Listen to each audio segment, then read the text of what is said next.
Hello everyone, मेरा नाम है अजय कुमार द्विवेदी और मैं हूं आपका इंग्लिश टीचर।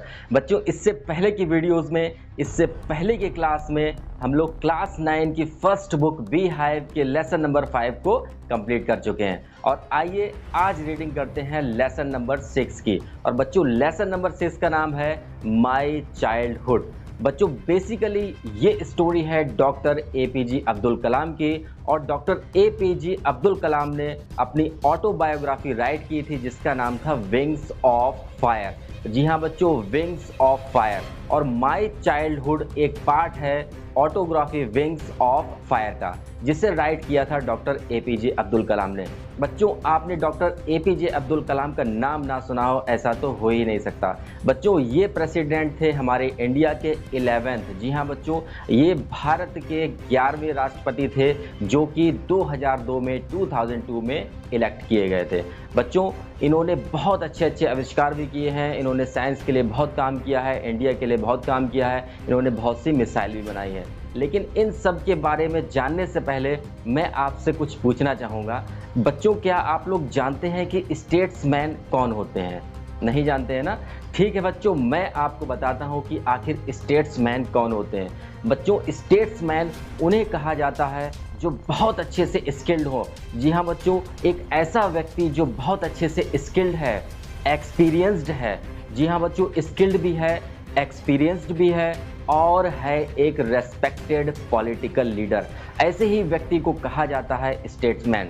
तो बच्चों, डॉक्टर एपीजे अब्दुल कलाम में ये सभी क्वालिटीज़ थे। ये स्किल्ड भी थे, एक्सपीरियंस्ड भी थे और रेस्पेक्टेड इंडिया के पॉलिटिकल लीडर भी थे। बच्चों, इनके ही गाइडेंस में डिफेंस में न्यूक्लियर प्रोजेक्ट भी चलाया गया था और बहुत से काम भी इनके गाइडेंस में किए गए थे। और जैसा कि मैंने आपको बताया कि ये 11th प्रेसिडेंट ऑफ इंडिया थे जिन्हें कि इलेक्ट किया गया था 2002 में। तो बच्चों, आइए स्टार्ट करते हैं। Let's begin the lesson number 6, my childhood.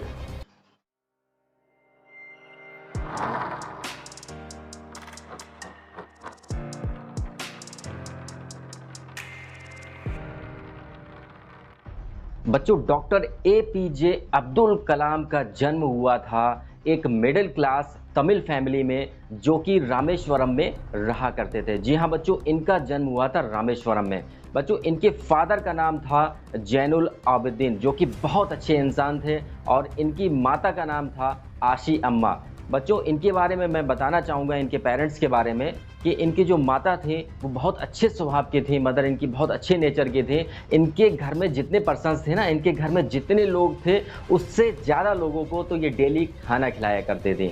बच्चों, इनके जो फादर थे जैनुल आबिदीन ज़्यादा पढ़े लिखे तो नहीं थे लेकिन बहुत ही अच्छे स्वभाव के थे और बहुत ही अच्छे इंसान भी थे।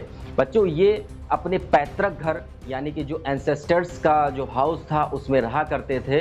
इनके फादर की बहुत ज़्यादा इनकम तो नहीं थी जिससे कि बहुत ज़्यादा ये लग्जरियस चीज़ें तो अब्दुल कलाम को अवेलेबल नहीं करा पाते थे। लेकिन जो डेली नीड्स की चीज़ें हैं, आवश्यकताएं हैं, उन सभी को इनके फादर किसी न किसी तरीके से अरेंज किया करते थे। जैसे फूड है, मेडिसिन्स हैं और भी ज़रूरत की चीज़ें हैं, इन सभी चीज़ों को इनके फादर बहुत ही आसानी से, बहुत ही अच्छे ढंग से अब्दुल कलाम के लिए अवेलेबल कराया करते थे। और ये अपनी ऑटोबायोग्राफी विंग्स ऑफ फायर में भी लिखते हैं कि 1939 में सेकेंड वर्ल्ड वॉर शुरू हो गया था। फर्स्ट ऑफ ऑल, पहले तो इंडिया इस वर्ल्ड वॉर से आइसोलेट था लेकिन बाद में इंडिया भी इस वर्ल्ड वॉर में शामिल हो जाता। उस समय इमली के जो सीड्स होते हैं ना, टैमरेंट सीड्स होते हैं, इमली के बीजों की कीमत अचानक बढ़ जाती है। तो ये इमली के बीजों को दिन भर कलेक्ट किया करते थे और पास के ही एक प्रोविज़न स्टोर में उसे दे दिया करते थे जिसकी कमाई हो जाती थी 1 आना। जी हाँ बच्चों, 1 आना या 1 दिन में ये इकट्ठा कर लेते थे, गैदर कर लेते थे। उस समय सेकेंड वर्ल्ड वॉर के बारे में इनके जो ब्रदर इन लॉ थे, इनके जो बहनोई थे, इनके जो जीजा थे, वो उसके बारे में बताया करते थे। उस समय इनकी एज थी ओनली 8 ईयर्स। इतनी कम एज होने के बाद भी बहुत कुछ ये वर्ल्ड वॉर के बारे में समझा करते थे। और जैसा कि मैंने आपको बताया, पहले इंडिया जो था इस वर्ल्ड वॉर से आइसोलेट था लेकिन बाद में इंडिया को भी इस वर्ल्ड वॉर में शामिल कर लिया था ब्रिटिश ने, क्योंकि जो इंडिया था उसमें ब्रिटिश का गुलाम था। तो बच्चों, इसका इफेक्ट ये होता है जैसे ही इंडिया भी इस सेकेंड वर्ल्ड वॉर में शामिल हो जाता है, उसके बाद में जो ट्रेन रुका करती थी रामेश्वरम में, तो इसका इफ़ेक्ट ये होता है कि ट्रेन रामेश्वरम में रुकना बंद हो जाती है।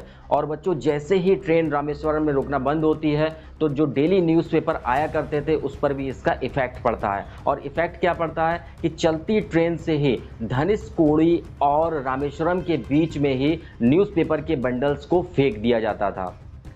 जब बंडल्स को फेंक दिया जाता था तो इनके एक कज़न थे जिनका नाम था शमसुद्दीन। ये शमसुद्दीन के साथ में न्यूज़पेपर्स को कलेक्ट किया करते थे और कलेक्ट करने के बदले में इन्हें जो मेहनताना मिलता था, जो सैलरी दी जाती थी, ये अपने बारे में बताते हैं कि वही इनकी पहली अर्निंग्स थी। जी हाँ बच्चों, न्यूज़पेपर्स को कलेक्ट करने की जो अर्निंग होती थी वही इनकी पहली अर्निंग थी। और मैंने आपको बताया भी था कि धनुषकोडी और रामेश्वरम के बीच में न्यूज़पेपर्स के बंडल को फेंक दिया जाता था और वहीं से डॉक्टर APJ अब्दुल कलाम उन न्यूज़पेपर्स को कलेक्ट करते थे और कलेक्ट करके घर पे लाने के बाद में सभी जगह डिस्ट्रीब्यूट करते थे। उसी से इनकी फर्स्ट अर्निंग्स होती हैं।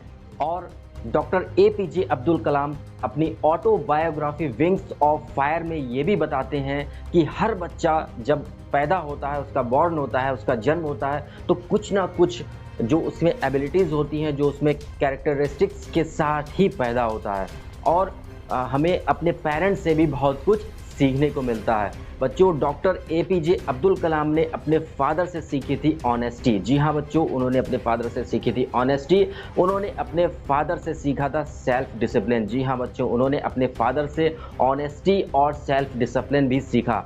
और उन्होंने अपनी मदर से सीखा था फेथ और गुडनेस। जैसा कि मैंने आपको बताया भी था कि इनके घर में जितने मेंबर्स थे ना, उनसे ज़्यादा तो वो रोज़ बाहर के लोगों को खाना बनाकर खिलाया करते थे।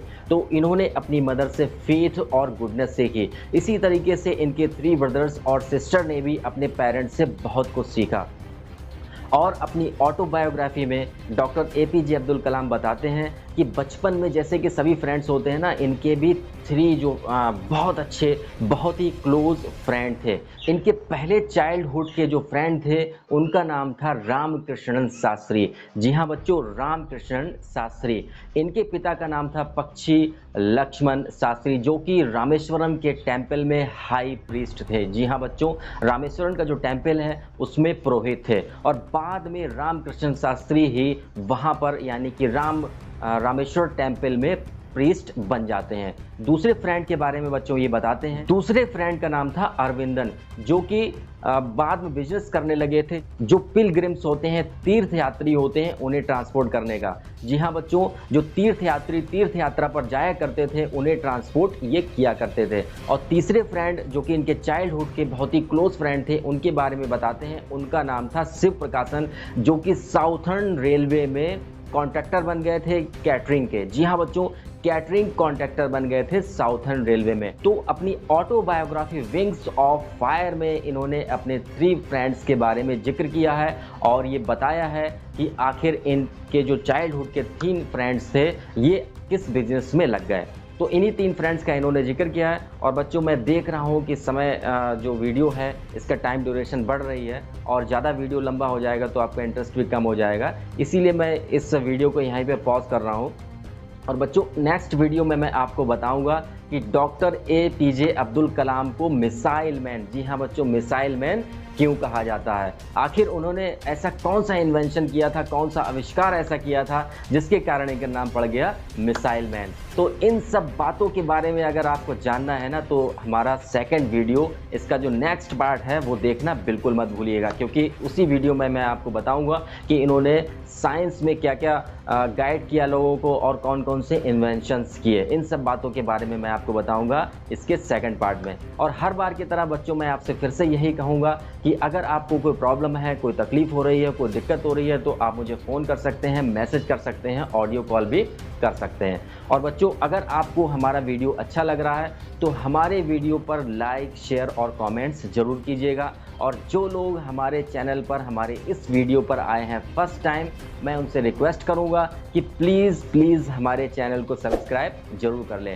और सब्सक्राइब करने के बाद में जो छोटा सा बेल आइकन है, उस बेल आइकन को दबाना, प्रेस करना तो बिल्कुल मत भूलिएगा, क्योंकि जैसे ही हमारा वीडियो होता है यूट्यूब पर अपलोड, सबसे पहले नोटिफिकेशन पहुंचेगा आपके पास में। तो बच्चों, वीडियो की लेंथ को ज़्यादा ना बढ़ाते हुए मैं इस वीडियो को यहीं पर फिनिश कर रहा हूं। नेक्स्ट एंड लास्ट पार्ट में हम लोग मिलते हैं। तब तक के लिए गुड बाय, थैंक यू।